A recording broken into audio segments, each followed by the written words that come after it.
Selamat pagi para kader orang muda dimanapun Anda berada. Hari ini tanggal 15 Juni.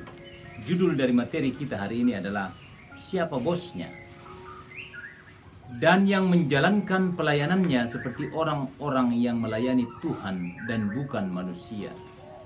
Kamu tahu bahwa setiap orang, baik hamba maupun orang merdeka, kalau ia telah berbuat sesuatu yang baik, ia akan menerima balasannya dari Tuhan.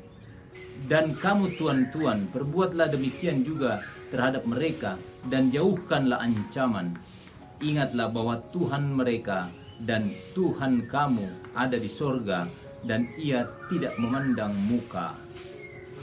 Dari surat Rasul Paulus kepada jemaat di Efesus bab 6 ayat 5 sampai dengan 9. Para kader yang saya cintai dan saya banggakan, prinsip yang Paulus ajarkan pada tuan dan hamba di Efesus kala itu berlaku juga dalam hubungan atasan dan bawahan masa kini.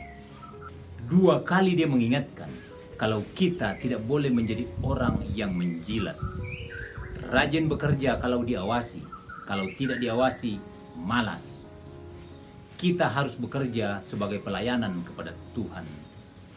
Tuhan tidak hanya selalu mengawasi kita, Dia juga menghargai setiap pekerjaan baik yang kita lakukan.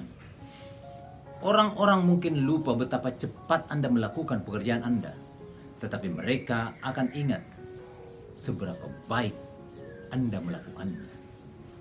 Jadi, kita bekerja untuk Tuhan dan untuk diri kita sendiri. Para kader, hari ini kita diajar tentang hubungan antara tuan dan hamba, atasan dan bawahan. Santo Paulus menyurati jemaat di Efesus dan menasihati mereka dalam hubungan antara tuan dan hamba. Kepada hamba-hamba diperingatkan untuk bekerja sepenuh hati, tulus, tidak menjilat dan munafik. Hanya bekerja rajin kalau dilihat dan diawasi.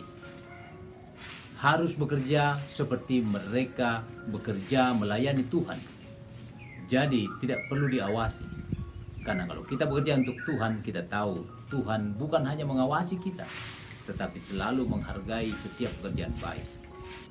Masa kini prinsip itu tetap berlaku.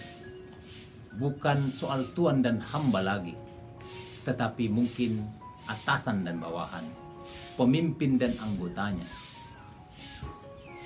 Para bawahan, bekerjalah seperti Anda melayani Tuhan, sehingga Anda tidak perlu mencari muka menjilat, apalagi munafik.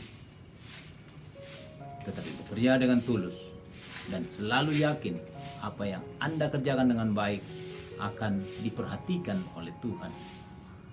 Begitu juga para tuan, para pemimpin, para bos, atasan. Jangan pernah sekali-kali mengancam bawahanmu, karena Anda tidak berhak untuk itu. Perlakukan mereka seperti Tuhan memperlakukan kita.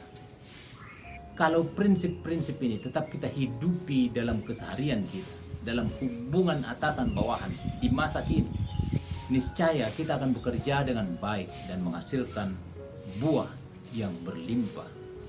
Sebagai bawahan, kita harus bekerja seperti kita melayani Tuhan. Dan sebagai atasan, Anda harus memberi perhatian yang baik. Jangan sekali-kali mengancam. Berilah petunjuk yang baik untuk bekerja. Dan beri juga penghargaan bagi pekerja yang sudah melaksanakan pekerjaannya dengan baik.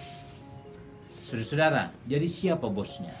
Kalau Tuhan kita tempatkan sebagai bos kita semua, maka tidak akan ada masalah. Sebagai tuan, sebagai atasan, Anda tahu bagaimana harus bertindak.